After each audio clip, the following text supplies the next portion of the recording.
Nuclear warheads were kept separate from missiles.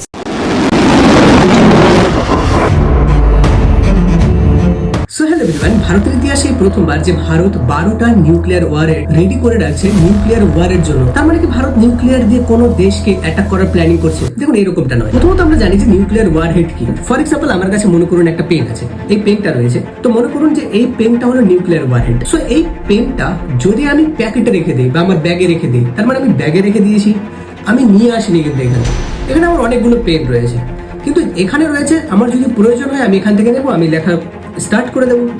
কিন্তু যখন আমার এই পেনটা রুমের মানে কোনো ব্যাগে রয়েছে বা কোনো জায়গাতে রয়েছে, আমি তো ইউজ করছি না।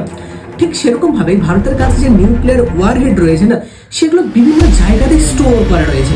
এই প্রথমবার ভারত সেই 12টা নিউক্লিয়ার ওয়ারহেড ফিল্ডে নিয়ে আসলো, মানে একদম রেডি অবস্থাতে, যে বাই চান্স যদি পাকিস্তান বা চায়না বা আশেপাশের কোনো দেশ যদি আমাদের থ্রেট দেওয়ার চেষ্টা করে বা কোনো রকম ভাবে কোনো অ্যাটাক করার চেষ্টা করে, তাহলে যাতে তারা ভয় পায় যে না ভারতের কাছেও নিউক্লিয়ার ওয়েপেন রয়েছে। আর এগুলো কেন ঘটছে দেখুন, ভারতের আশেপাশে যে সমস্ত দেশ রয়েছে, পাকিস্তান, চায়না, বাংলাদেশ, চায়নার কাছে 400 থেকে 500টা নিউক্লিয়ার ওয়ারহেড রয়েছে, ইউএস এর কাছেও আছে, পাকিস্তানের কাছে 125টা, এবং ভারতের কাছে না হলেও 200টার কাছাকাছি ওয়ারহেড রয়েছে। কিন্তু এই যে চায়না, রাশিয়া বা ইউএস রয়েছে না, তারা নিউক্লিয়ার ওয়ারহেডকে রেডি করে রাখে, কিন্তু ভারত এতদিন পর্যন্ত সেরকমটা করেনি। কিন্তু এখন আশেপাশের পরিস্থিতি দেখে ইরান ইসরায়েলের যুদ্ধ এখনো থামছে না, আর ইরান নিউক্লিয়ার ডেভেলপড হয়ে যেতে পারে, যার জন্য ভারত আগে থেকে প্রস্তুতি নিচ্ছে যে আমাদের নিউক্লিয়ার ওয়ারহেড গুলো যাতে ফিল্ডে থাকে, কোনো দেশ আমাদের দিকে চোখ তুলে তাকাবার চেষ্টাও যাতে না করতে পারে। আর এটা করে ভারত বিভিন্ন দেশকে এটাও মেসেজ সেন্ড করতে চায় যে এই ভারত আগেকার ভারত নয়। এখন যদি কেউ আমাদের দেশের দিকে চোখ তুলে তাকায়, তারা অপারেশন সিন্দুরের মতে তাদের ঘরে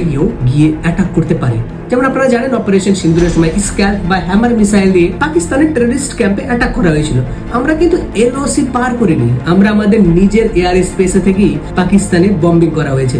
সো এর জন্যই আমাদের নতুন যে ওয়ারহেডস গুলো রয়েছে, 12টা ওয়ারহেডস ইনস্টল করে রাখা হয়েছে ফিল্ডে। So thank you so much to all of you. আপনাদের যদি এরকম ভিডিও ভালো লাগে, আপনি চ্যানেলটা সাবস্ক্রাইব করতে পারেন, ফেসবুকে দেখলে আপনি ফলো করতে পারেন।